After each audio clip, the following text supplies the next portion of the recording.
환율이 계속 올라가고 있는데요. 어느 환율에 대해서 약세가 어느 정도 되겠느냐 이제 그런 것을 살펴보려고 합니다. 그러니까 기본적으로 화폐는 경제가 좋아지면 화폐 가치가 상승하고 경제가 나빠지면 그 나라의 화폐 가치가 떨어지는 것이 가장 기본적인 원리입니다. 그래서 현재 우리나라의 환율은 환율이라는 것은 한 나라의 통화 가치의 가치인데요. 다른 나라하고 통화를 비교하는 건데 2020년 1월 8일에 최저 환율인 1,080원을 기록한 다음에 2022년 10월 달에 1,442원까지 올라갔습니다. 그 뒤로 2023년 2월 달에 1,226원으로 떨어졌는데 다시 올라갔습니다. 그래서 2024년 11월 달에 1,400원대에 들어간 뒤에 다시 2025년도에 11월 4월 8일 날 1,486원을 기록했고요. 11월 13일 날 1,471원을 돼서 4월하고 11월 달이죠. 7개월 만에 원화 가치가 가장 최저 수준으로 떨어졌고 1년이 넘게 1,400원대에 고착이 돼서 작년 11월에 1,400원인데 지금 1,400원대니까 고환율에 아예 정착이 된 거 아니냐, 그래서 뉴 노멀이 아니냐라고 이제 그런 가능성도 얘기를 하고 있습니다. 환율이라는 것은 한 나라의 화폐 가치인데 경제가 좋아지면 화폐 가치가 올라가고 나빠지면 화폐 가치가 떨어지니까 그 나라의 환율 상승이 올라갔다는 뜻은 현재 한국의 화폐 가치가 떨어졌다 이걸 얘기를 하는 거고, 균형 환율이라는 것은 시장에서 거래되는 건데 기본적으로 외환 시장에서 외환의 수요와 공급에서 결정됩니다. 외환의 수요는 해외에서 수입한다든지 해외로 송금한다든지 아니면 우리나라 돈이 해외에다 투자하기 위해서 또 외국인이 한국으로 돌아서 다시 자기 나라로 돌아가기 위한 그런 해외 자본 유출로 발생하고, 외환의 공급은 우리가 수출해서 벌어들인 돈, 또 해외에서 국내 송금, 아니면은 해외 외국인 투자가가 한국에다가 투자해서 들어오는 돈, 또는 우리나라 해외에서 투자한 사람이 다시 우리나라로 들어오는 돈, 이런 것이 외환의 공급인데, 환율이 올라갔다는 뜻은 외환의 수요가 증가하면 환율이 상승하고 외환 공급이 증가하면 환율이 떨어집니다. 그런데 현재 이런 1,400원이 간 것은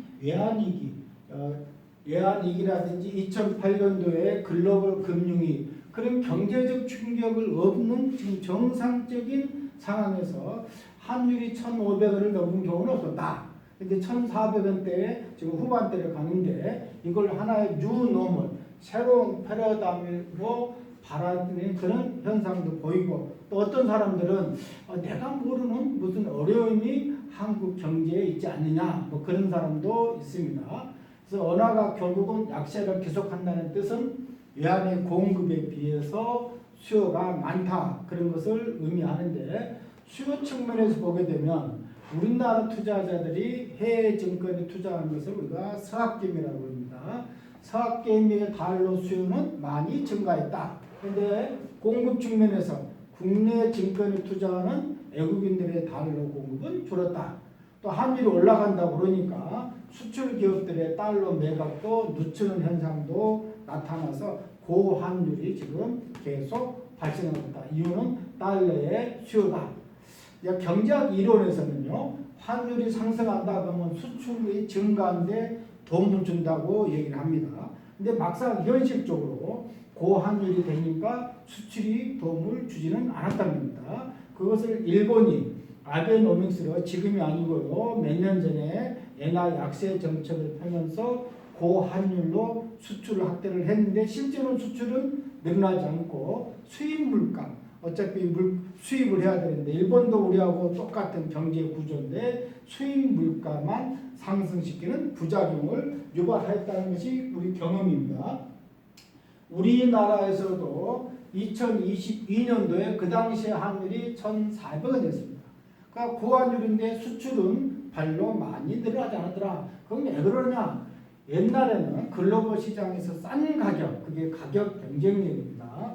싼 가격이 중요했지만 지금은 싼 가격이 중요한 게 아니고 질 좋은 제품, 질이 좋은 제품을 적정한 가격으로 판매하는 그런 가성비, 가격 대비 성능이 좋은 제품이 국제 시장에서 경쟁력이 있는 그런 검토로 바뀌었다. 그래서 국제 경쟁에서 살아남으려면 기술 경쟁력을 갖고 있어야지 싼 가격을 판매 전략은 결국 경쟁력을 잃어버리기 때문에 고환율을 한다고 해서 수출은 증가하지 않는다.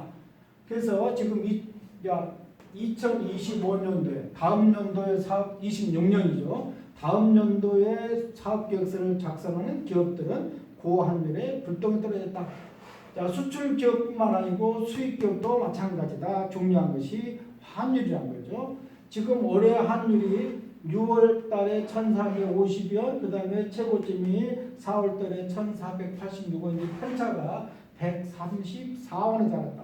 편차가 큰다는 것은 그것도 하나의 계획 불확실성이라는 거죠. 그래서 1,400원대 환율을 수출 기준으로 삼았다가 만일 환율이 내려가 버린다. 그럼 수출하고 나서도 한초성을 잃게 된다.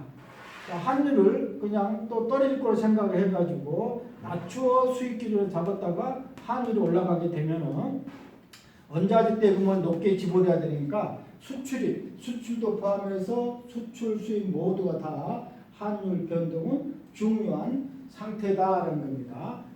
그래서 일반적으로 봤을 때 우리나라 같은 경우는 달러 대비 1,200원을 기준으로 해서 고환율의 부정적인 효과가 커지더라. 환율이 1,400원만 놓고 봤을 때는 지금 이기냐 경제에서 그렇게 볼 수가 있다는 거죠.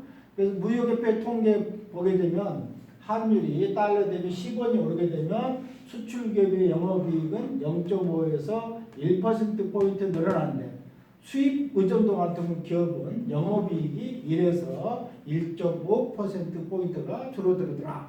그래서 환율이 오르면 우리나라는 수출 주도형 한국 경제이기 때문에 수출 주도형이지만은 최근에는 국내 생산뿐만 아니고 해외 생산도 늘어나고 한해지 결제가 늘어나면서 환율이 오른다고 해가지고 경제에 크게 도움이 되지는 않더라는 겁니다. 자, 조선해운 자동차 같은 경우는 달러로 수출하는 비중이 높아서 수익 개선을 기대한다. 그렇지만은 원자재 수입이 많은 석유와 철강은 원가 부담이 커지고 2차 전지하고 바이오 산업은 또 수입 원재료 부담이 커지고 항공업은 항공유 같은 것을 다 달러로 결제하니까 운용비 부담이 증가하더라는 거고요. 이거 업종별로 보면 그렇습니다. 자, 반도체나 가전 같은 경우는 해외 매출이나 현지 생산 비중도 높지만 또한 부품 수입도 크다. 그래서 뭐가 이득이냐 하는 것은 따져봐야 된다.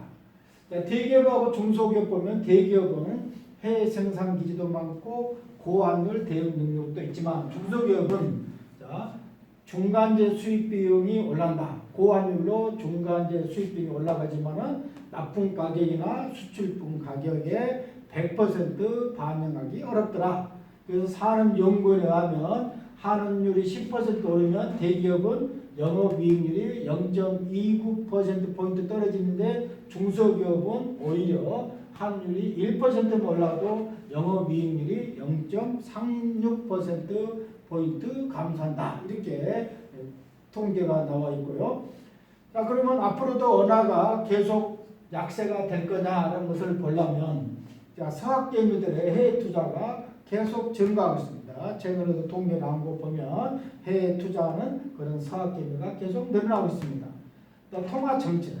통화정책에서 우리나라 금리하고 미국 금리 일반적으로 봤을 때는 미국 금리가 더 낮고 우리나라 금리가 높아야 되는데 반대로 현재는 한국 기준금리는 2.50%인데 미국은 3.75, 4.0이니까 채권 투자에서 한국보다는 미국 채권의 투자의 매력도가 더 높아졌다.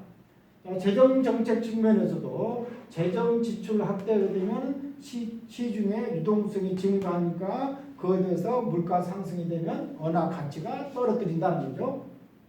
또 관세, 미국하고 관세 협상에서 나온 것이 매년 200억 맥스입니다. 최대한 200억 달러 지출이 예상돼 있으니까 200억 달러를 조달해서 미국으로 보내야 된다는 거죠. 그러면 기업들 입장에서는 필요한 달러를 조기에 확보하려는 그런 것도 있다. 달러 인덱스입니다. 달러 인덱스가 지금 강세, 달러 인덱스가 올라가는 그런 추세에 있고요. 또 일본 정부는 또 엔화 아베노믹스처럼 엔화를 약세를 하려고 하고 있습니다. 그런데 일반적으로 한국 동과 일본 엔화는 환율의 동조 현상을 나타내고 있더라. 그러면 일본 엔화 가치가 떨어지면 한국의 엔화 가치도 떨어진다는 거죠. 이렇게 한국의 원화가 약세가 지속될 가능성이 있는 걸 보게 되면 상당히 있더라는 거죠. 그래서 엔화 약세가 반드시 좋은 건 아니기 때문에 그래서 원화에 그러면 약세를 하고 한 돈을 좋게 하려면 어떻게 해야 되느냐라는 거죠. 그런 것이 원화의 과도한 고환율은 수출에 크게 도움이 되지 않는다. 또 수입 원자재 가격 상승으로 연결돼서 국내 물가 상승이 되더라. 그래서 과도한 고환율은 경제 전반에 좋은 것이 보이지 않다는 거죠. 그래서 어떻게 환율이 하향 안정화시키는 조치를 해야 되는데 대기업들은 한국의 국내 투자를 적극해서 한국의 GDP 경제 성장률을 올리는 그런 정책을 해야 되고 정부 정책 당국은 기업들이 투자했을 때 걸림돌이 되는 규제가 있다. 규제를 철폐해서 가감히 기업들이 투자할 수 있는 그런 성장 위주 경제 체질로 변화시켜서 젊은 청년들한테 좋은 일자리를 창출하는 고용 증대가 생기도록 유도를 해야지 우리나라의 환율이 안정화가 되지 않겠냐라는 겁니다. 그래서 이런 현재 지금 원화 환율의 약세가 지속되고 있는데 밑에 있는 약세 추세와 이런 것을 보게 되면 이런 정책이 수반되지 않는 한은 이런 약세 요인에 의해서 당분간은 원화 약세가 지속될 것 같다는 그런 전망이 많습니다. 자, 원화 약세에 대해서 살펴봤습니다.